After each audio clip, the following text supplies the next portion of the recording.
Navara mga idol, naglilinis tayo ng EGR valve. Etong Nissan Calibre 2.5 turbo. Ayan.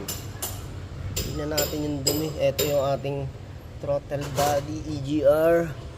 Ayan, kita naman natin yung ano, yung kapal ng ano, ng carbon yan. Okay mga idol, kasi nga ang nararamdaman din dito is yung ano nga, delay, may delay na rin po ano. Check din natin yung transmission fluid ni boss, pero ito nakita na natin yung sobrang kapal ng carbon na talagang ayan.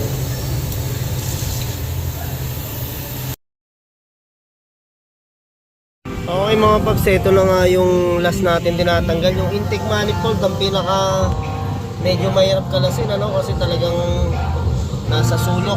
Ayan, makikita natin dami na rin po talaga niyang carbon, you know.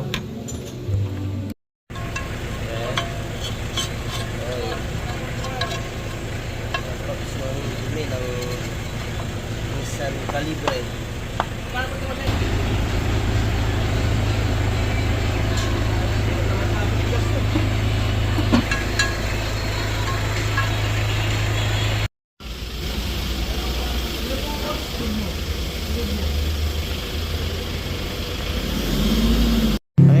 Paps, kinabit na nga po natin yung ating intake manifold dito sa Nissan para matapos na rin po natin, para malaman natin kung talagang yung hatak niya is babalik na sa dati, no? Kaya isa sa nagiging problema yung ganyan pagka madudumi na yung ating EGR valve tsaka intake manifold, nakakabawas ng ganda ng hatak ng ating sasakyan mga paps.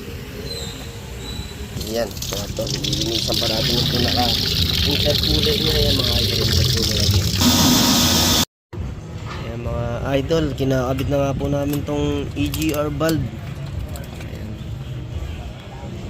Yan mga idol, sa 60k kailangan mapalinisan din natin talaga yung ating EGR valve tsaka intake manifold, para yung hatak naman is laging maganda.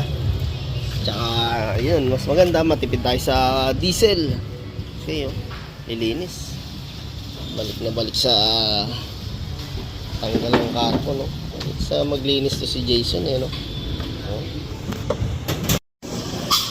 Ayun mga idol, sa gusto magpa-cleaning ng EGR valve, intake manifold, medyo kung mag-DIY man rin ng, sa ganito, medyo marami lang talagang kinakalas, kaya hindi ko na rin po na isa-isa video, ano, sa dami rin po ng gawa namin ngayon.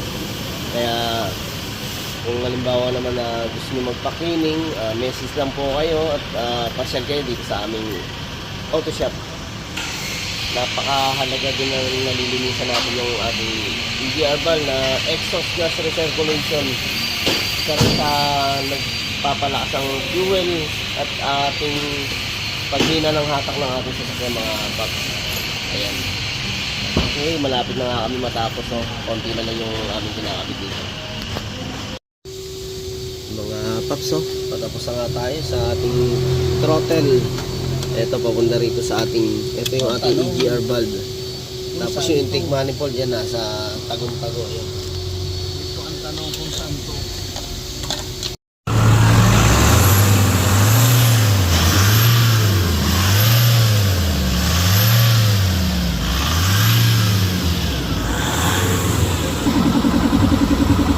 Tapusin lang natin.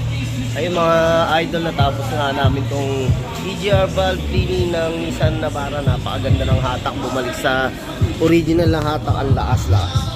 Ayun, kaya sa gusto magpalinis ng EGR valve dyan, tsaka yung syempre carbon removal, pasya lang po kayo sa aming auto shop. Thank you mga idol. Okay, start na natin tong Nissan Navara.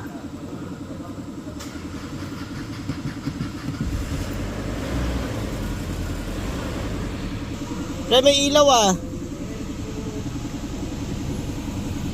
Ayun mga paps, 60k mileage, talagang makapal na rin ang dumi ng EGR valve natin tsaka intake manifold yun. 60k.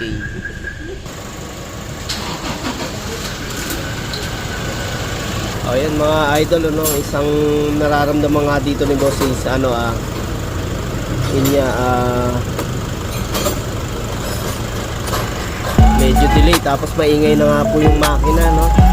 Tsaka may vibration. Nung nalinisan natin tong EGR valve tsaka intake manifold, sinama na natin yung fuel filter sa pagpalit. Yan, no?